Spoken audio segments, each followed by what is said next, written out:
Le pido, en serio, le pido que escuche lo que dice Mauricio Rosenkopf, lo que cuenta de su cautiverio de 11 años, 6 meses y algunos días. Lo repito porque es difícil de aceptar, ¿no es cierto?, de entender.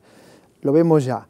Mauricio Rosenkopf, que estuvo hace unos días conversando con nosotros, que fue ministro de Cultura en Uruguay, hoy aquí, por supuesto, en otra trama. Escuche la historia que cuenta.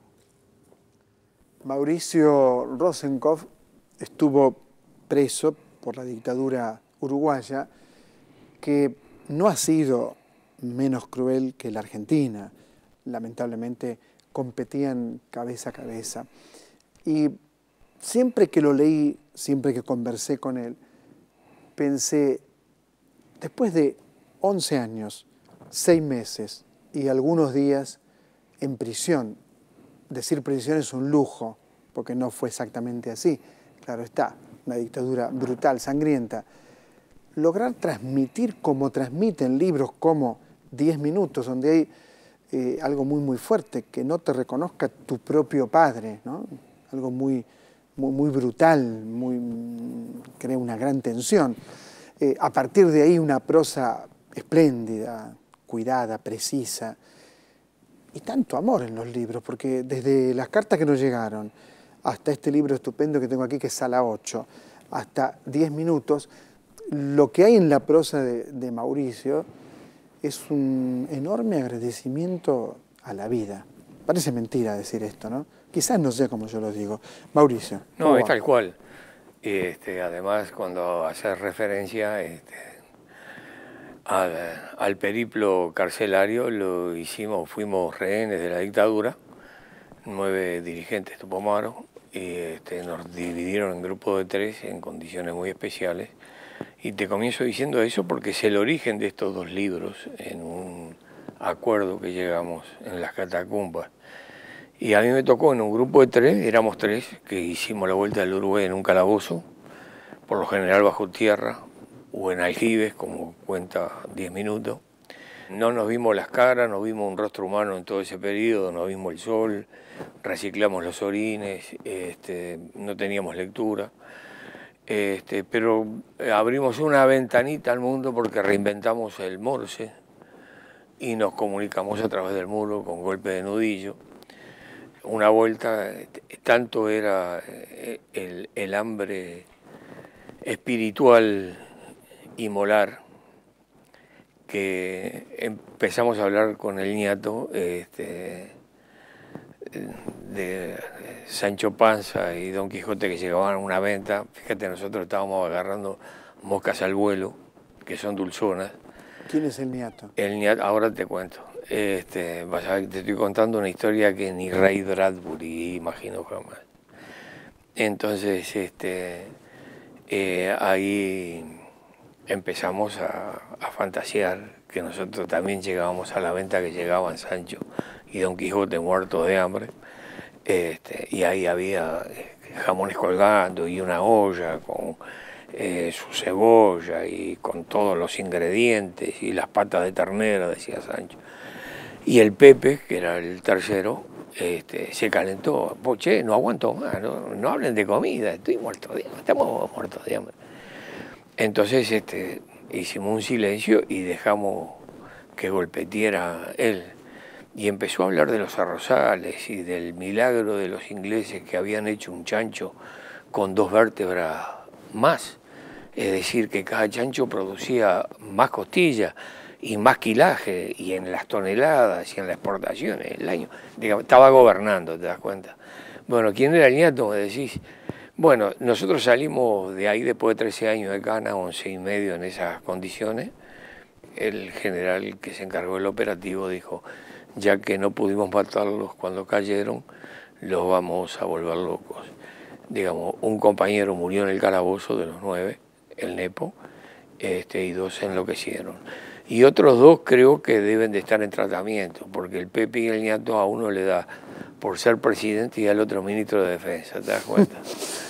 Entonces, Ray Bradbury, si imagina una cosa así, deja de ser la condición actual que tiene frente a esta realidad de un autor naturalista de campaña. Y el Pepe, digamos, Pepe Mujica, el presidente del Uruguay, o el Niato, o vos, ¿se encontraron con sus captores? Sí, claro. Digamos, en más de una oportunidad, digamos, el Uruguay es muy chico. Inclusive yo tengo una historia que tiene que ver con 10 minutos, además, porque nosotros nos enteramos que había compañeros que estaban graves y no los trataban, y otros que estaban enloqueciendo, y a través del muro acordamos que si uno de los tres salía en libertad y además en condiciones, iba a dar testimonio de esa historia. Bueno, salimos los tres, de los 9 salimos 8, fuimos a un convento que nos acogió a la vieja dirección y a los nuevos compañeros para reorganizar el movimiento, y entonces con el Niato nos tomamos unos días para escribir Memoria del Calabozo, que da testimonio de este periodo. El Pepe corregía. Y en la primera página de ese libro, cuando lo sacamos en el 86, creo, salimos en el 86, un libro impresionante. 87, la primera página está relacionada con esto, que es hora de que todos dejemos un testimonio y con todo eso hagamos una gran barricada para el nunca más. Que el que tenga un canto, un poema, una novela, una escena, tiene que fijarlo, y con eso tenemos que construirlo. Y se produjo, no por este motivo, pero nosotros estábamos en esa corriente, una eclosión de acontecimientos. Y estos dos textos que tenés acá, Sala 8, que es la sala del Hospital Militar. ¿Donde estuviste un tiempo? Estuve, sí, seguro. Claro, una de las referencias que da lugar a esta visita especial de 10 minutos tiene que ver con Sala 8, porque en Sala 8 me habían visto en silla de ruedas, digamos, la columna es elástica, pero no mucho. Y bueno, yo estaba en interrogatorios, había trascendido desde que me habían defuncionado hasta que había quedado mal, hubo denuncias del exterior, todavía había parlamento en el Uruguay, después al poco tiempo lo clausuraron, un presidente constitucional, digamos, con todo lo sardónico del término en este caso, y entonces me dan, cuando empiezan a hacer esas denuncias, me retiran un día del interrogatorio. Entonces se ve que quieren mostrar que estoy vivo, que estoy de pie, que respiro. Yo no sabía para qué, me embolsan, me alambran, me sacan de la dependencia, me pasan a otra. Ahí lentamente levantan el telón y veo que entra mi viejo, y entra entre 8 soldados armados de guerra que estaban en las piezas, tenían unas carabinas como acunándolas. Había 4 perros policías, que era lo más humano que había ahí. Y había un capitán, y el viejo entra, y el capitán le dice, bueno, acá está su hijo, tiene 10 minutos. El viejo me mira, lo mira a él, mira a los perros, mira a los milicos, vuelve a mirarnos a todos. Bueno, yo vine a ver a mi hijo, ¿dónde está mi hijo? Ese no es mi hijo. Los 10 minutos de la visita era para mostrarle al viejo, contarle al viejo, convencer al viejo que yo era yo. ¿Qué es lo que está en el libro? Eso, digamos, es la historia original. Sí, entonces, el hilo conductor. Entonces vos me preguntabas anteriormente si me había encontrado con alguno de los torturadores. El que dirigió estos interrogatorios fue el Gordo Gabazo, coronel del ejército, ahora está preso. Pero como nosotros dimos todo el trámite a la justicia, porque somos políticos, no somos vengadores, en nuestra raíz política, ideológica, no está el odio, digamos, no podíamos actuar de esa manera, entonces lo proceso. Y un día ocurrió, mientras se generaban los procesos y las denuncias, no estas, nosotros nos fuimos a los juzgados porque para nosotros estaba dentro de las leyes de nuestro propio juego. Yo tenía un auto viejo, un Chevette, que lo había bautizado el Pericón por aquello de una vueltita ahí adentro. Y una vuelta estaba cerca, Montevideo es una ciudad sobre la Rambla, ¿viste? Estábamos cerca de la Rambla. Entonces estoy sacando el auto, se había cerrado la reja. Entonces en ese movimiento que estaba muy próximo viene un peatón con championes de marca, soquete blanco, pantaloncito corto, remera, caminando muy elásticamente, con algunos kilitos, y se detiene frente al auto y yo doy un poco marcha atrás y le dejo espacio. Y él me mira y le señalo que pase. Después que pasa, desde bajo la ventanilla del lado que yo estaba, y le digo, che gordo, ¿quién te iba a decir que después de tanto tiempo fuera yo el que te diera paso? Entonces se da vuelta y me dice, correcto, bien a lo mítico, era Gabazo. Qué historia, ¿no? Qué historia. Pensaba nombraste dos palabras, alambrado dijiste. Sí. Me embolsaron y me alambraron. Sí, seguro, porque digo, no van a estar gastando en esposas. Alambre. Alambre, sí, seguro. Los traslados, nosotros tuvimos 47 traslados, cada vez que había un traslado pensábamos que no funcionaban. Inclusive en esas condiciones veníamos conversando, porque la misma técnica de labrar a través del muro,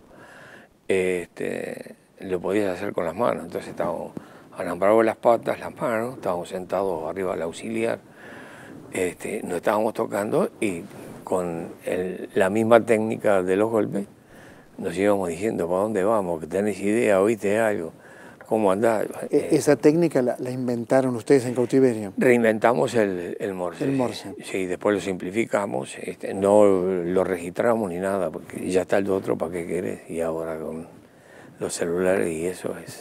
ya no hace falta.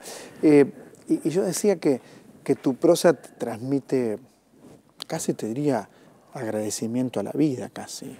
Y sí, yo creo que es condición del ser humano, independientemente de su religión, de su creencia, de su ideología, de todo eso, que frente a la adversidad saca reservas que no imaginaba que tenía. Digamos, por ejemplo, fíjate, algo que es mucho más común que esta peripecia. Una madre que pierde un hijo, ¿con qué comparás? No sufre el doble la que pierde dos. Entonces, Cervantes decía que los naufragios que se pueden contar no han sido tan malos. Yo le agrego, pensando en el EPO y el BEB y los compañeros que le quedaron mal, para los que lo podemos contar. ¿Tu papá te conoció? El libro salió a la venta, está en las librerías del ramo y es una buena incitación a la lectura.